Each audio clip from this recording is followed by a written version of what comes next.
Mesdames et messieurs, bonsoir et bienvenue dans cette nouvelle page de l'actualité environnementale. Au sommaire, le Niger vient de mettre en service une nouvelle centrale photovoltaïque. Cette dernière permettra de régler les problèmes de fourniture d'électricité dans le pays. Pour faire face aux problèmes d'insécurité alimentaire auxquels fait face le Niger, les autorités du pays ont mis en place un projet de maîtrise d'eau potable afin de booster la production agricole du pays. Et puis le Mozambique a donné le feu vert à un plan de transition énergétique d'une valeur de 80 milliards de dollars. À suivre dans un instant.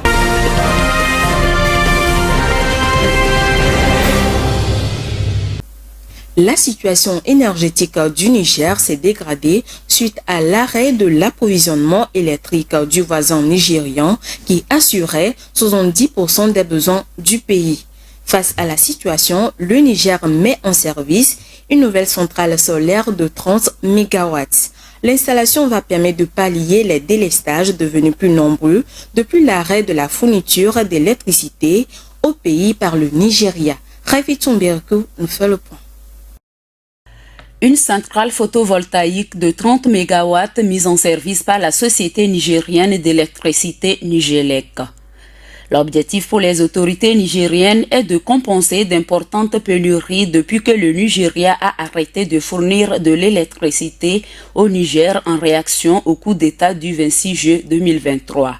Équipée de plus de 55 000 panneaux solaires, cette centrale est la plus grande infrastructure énergétique solaire jamais réalisée au Niger. La centrale devait en effet être fonctionnelle depuis le 26 août, mais sa mise en service a été retardée par le départ du Niger de la plupart du personnel technique expatrié après le coup d'État militaire, selon le ministre nigérien des Énergies. La centrale, qui a coûté 20 milliards de francs CFA, a été financée notamment grâce à un prêt de 15,5 milliards de francs CFA auprès de l'Agence française de développement et un don de 3,5 milliards de francs CFA de l'Union européenne. L'opérationnalisation de cette centrale va permettre au Niger de mieux gérer les nombreux délestages d'électricité que subissent depuis 4 mois la quasi-totalité des quartiers de Niamey. Une situation due à la décision du Nigeria de ne plus fournir d'électricité au Niger qui dépend à 70% de son électricité. Parlons toujours du Niger, le pays est confronté à un problème d'insécurité alimentaire depuis des années à cause de la sécheresse. Pour pallier ce problème, les autorités du pays ont mis en place un projet de maîtrise d'eau.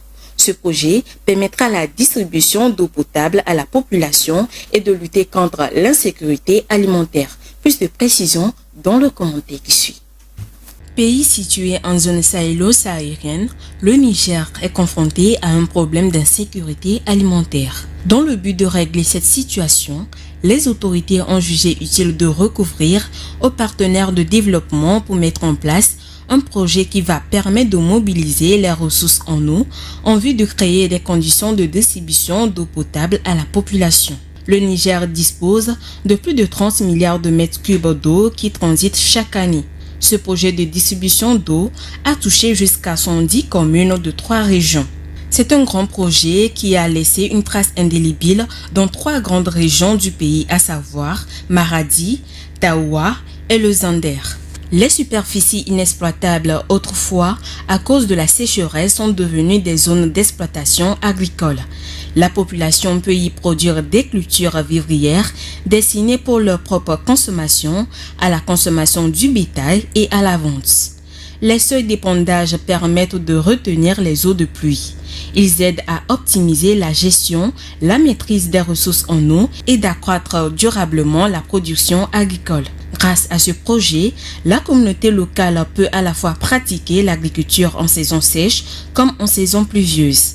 La maîtrise de l'eau est l'un des axes majeurs qui va aider le Niger à atteindre la sécurité alimentaire. Le pays dispose de plus de 10 940 000 hectares de potentiel irrigable qui peuvent être mobilisés pour booster le développement agricole du pays pour une véritable révolution verte dans le Sahel. Le sultan Al-Jaber, président de la COP 28 et aussi patron de la principale compagnie pétrolière des Émirats arabes Arabes Unis aurait préparé des réunions d'affaires avec 27 gouvernements étrangers pour conclure des affaires en énergie fossile selon une enquête de la BBC. L'équipe du sommet affirme néanmoins que les documents évoqués sont inexacts et non vérifiés. Retrouvons Léon Sago dans ce commentaire. À quelques jours de la conférence de l'ONU sur le climat, des révélations embarrassantes sur le président de la COP28, le sultan Al-Jaber, font surface. Il aurait voulu utiliser son rôle dans l'événement pour conclure des marchés dans les énergies fossiles selon une enquête de la BBC. Des rendez-vous d'affaires impliquant la compagnie pétrolière nationale d'Abu Dhabi ADNOC, dont le sultan est le PDG, auraient été prévus lors des réunions de la COP28 prévues du 30 novembre au 12 décembre 2023. La chaîne britannique s'appuie sur des documents collectés par des journalistes du Center for Climate Reporting. Ils les ont reçus grâce à un lanceur d'alerte anonyme et assurent leur authenticité. C'est une compilation de 150 pages préparée par l'équipe de la COP28 pour des réunions entre juillet et octobre 2023 en présence du sultan et ceci avec au moins 27 gouvernements étrangers, affirme la BBC. Ces documents montrent des points de discussion comme celui adressé à la Chine, selon lequel l'ADNOC aimerait évaluer conjointement des opportunités internationales dans le gaz liquéfié au Mozambique, au Canada et en Australie, ainsi que d'autres négociations avec la Colombie. Toujours d'après la BBC, l'équipe du sommet n'a pas contesté ces dires, mais déclare que les réunions privées sont privées.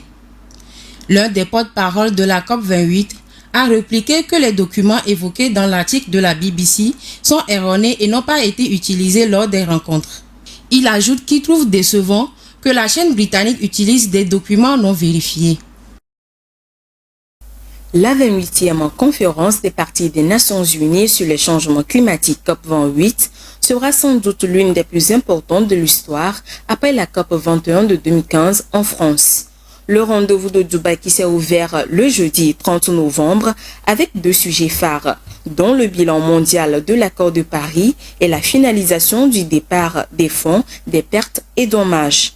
Objectif: permettre un nouveau départ dans les relations nord et sud pour contrer ensemble les dérèglements climatiques. Alessandra Descambi. Durant 12 jours de débats et de négociations, les représentants de 196 États et des plus hautes organisations internationales se prêtent à nouveau à ce jeu décisif pour l'avenir de la planète. L'enjeu est doublement majeur pour cette édition. D'abord parce que le premier bilan mondial visant à évaluer l'accord de Paris, adopté lors de la COP21 en 2015, y sera présenté pour une validation universelle. Ensuite, parce que les participants de Dubaï achèveront les discussions sur les détails du fonds pour les pertes et dommages, entériné en novembre 2022 dans le cadre de la COP27 en Égypte. Au sujet de l'accord de Paris, il sera question d'examiner en profondeur sa mise en œuvre par les 174 pays signataires. Or, 8 ans après le rendez-vous, le groupe d'experts intergouvernemental sur l'évolution du climat GIEC estime que le rythme actuel mène tout droit vers plus de 3 degrés Celsius à la fin du siècle en cours. En effet, la transition énergétique est la solution universelle préconisée par les analystes au profit des énergies renouvelables. Sauf que bon nombre de pays ne sont pas prêts de renoncer au charbon, au pétrole et au gaz qui accentuent le réchauffement climatique. Et c'est le principal blocage de l'accord de Paris. Sur les 5 continents, les hydrocarbures dictent encore leur loi avec des niveaux de pollution toujours plus élevés. Toutefois, certaines nations ont investi massivement dans les centrales solaires et hydroélectriques depuis 2015. Leur effort dans la diversification du mix électrique devrait être souligné lors des assises de Dubaï dans le but d'inciter les retardataires à suivre le mouvement. L'Afrique est en quête de financement pour le bassin du Congo afin de protéger la biodiversité et de restaurer les terres dégradées. Selon une étude, le bassin du Congo n'a reçu que 11% des flux financiers internationaux destinés à la protection et à la gestion durable des forêts dans les zones tropicales, contre 55% pour l'Asie du Sud-Est et 34% pour l'Amazonie. Regardez. Lors de la 15e conférence des Nations Unies sur la biodiversité COP15, tenue en décembre 2022 en Égypte, les pays d'Afrique, le Brésil, l'Inde et l'Indonésie ont exprimé leurs besoins financiers pour inverser la perte mondiale de la biodiversité, notamment la protection de 30% des terres et des mers, la réduction de moitié des pesticides et la restauration de 20 à 30% des terres dégradées. Ils réclament aux pays riches des subventions financières d'au moins 100 milliards de dollars par an ou 1% du PIB jusqu'en 2030. En attendant ces financements, la Commission climat du bassin du Congo, dont son fiduciaire, a mis en place des mécanismes interrégionaux pour la mobilisation des fonds. Le bassin du Congo abrite les plus grandes tourbières tropicales du monde aux côtés du Brésil et de l'Indonésie. La forêt marécageuse du bassin du Congo stocke approximativement 29 milliards de tonnes de carbone, soit l'équivalent de 3 années d'émissions de gaz à effet de serre à l'échelle mondiale. Le bassin du Congo s'étend sur la République démocratique du Congo, ainsi que sur le Congo, le Cameroun, la République centrafricaine, l'Angola, le Rwanda, le Burundi, la Tanzanie et la Zambie. Deuxième plus grande surface forestière au monde après la forêt amazonienne, le bassin du Congo occupe cependant la première place en termes de captation de carbone, ce qui fait de lui le premier poumon vert de la planète. Le Mozambique a nouvellement donné le feu vert à un plan de transition énergétique révolutionnaire qui va s'étendre jusqu'en 2050. Le but est d'obtenir des investissements d'environ 80 milliards de dollars pour sa réalisation. Léonce Sabou. Le Mozambique vise à propulser sa nation vers un avenir durable en renforçant les capacités en énergie renouvelable et à garantir une plus grande disponibilité d'électricité. Le président Felipe Nyusi a prévu présenter officiellement son ambitieux plan énergétique à la communauté internationale le 21 décembre lors du sommet climatique COP28 à Dubaï. Ce plan décrit les initiatives cruciales entre 2023 et 2030 et a été approuvé au Conseil des ministres du 21 novembre dernier. Cette initiative consiste à une augmentation substantielle de 2000 MW de la capacité hydroélectrique obtenue grâce à la modernisation d'anciennes installations et à l'achèvement du projet hydroélectrique de Mfonda Nkoua. Cette stratégie met l'accent sur le développement du réseau électrique national et une transition vers les véhicules électriques pour enrayer les émissions dans le secteur des transports. Le Mozambique, qui a fait son entrée sur le marché du gaz naturel liquéfié en novembre 2022, estime que les découvertes du gaz, ajoutées au potentiel inexploité des énergies renouvelables, serviront de booster de croissance économique.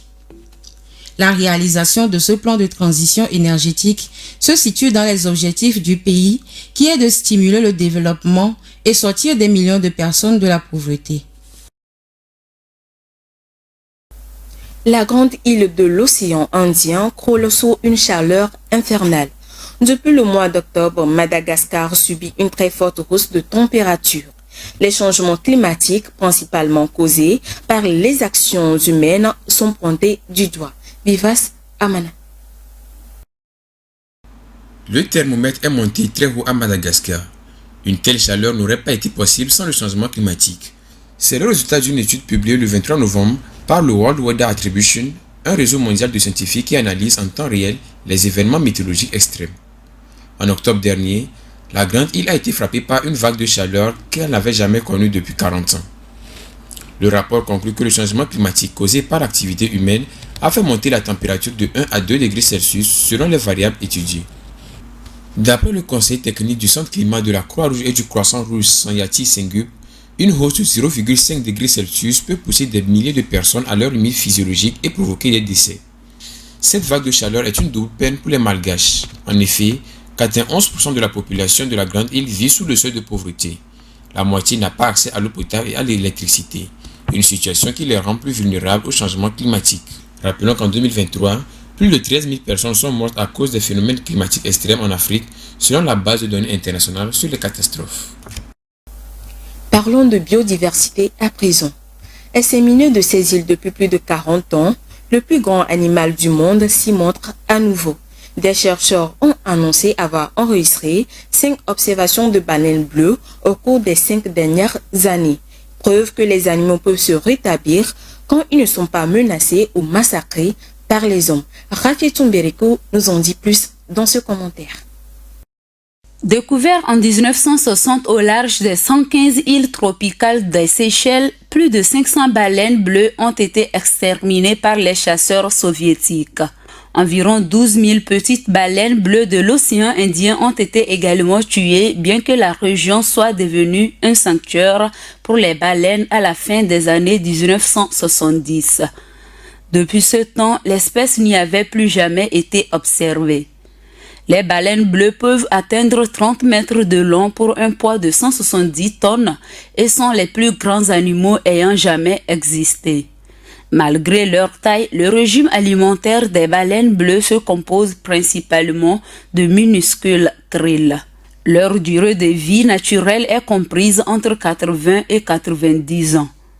Ce qui est extraordinaire, c'est que les baleines bleues reviennent aux Seychelles depuis quelques années.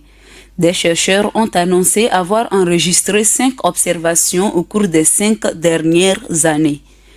La présence des baleines a été confirmée par les observations visuelles et des enregistrements audio haute technologie de leur rugissement profond sous-marin. Cela prouve que si l'homme décide d'arrêter de tuer des animaux à grande échelle et qu'on leur donne une chance de se rétablir, ils peuvent se rétablir. En effet, bien que le nombre de baleines bleues soit considéré comme étant en voie de rétablissement depuis que la Commission baleinière internationale a accepté de suspendre la chasse commerciale à la baleine en 1982, plusieurs menaces subsistent. Les collisions avec des navires circulant à grande vitesse sont connues pour tuer et blesser plusieurs espèces de baleines, y compris les baleines bleues. Le bruit océanique, la pollution, le changement climatique et l'enchevêtrement dans les filets et les pièges de pêche sont également considérés comme ayant un impact sur ces animaux. Aussi appelées rorquals bleus, les baleines bleues sont non seulement les plus grands mammifères connus à ce jour, mais elles sont également les plus gros animaux vivants sur Terre.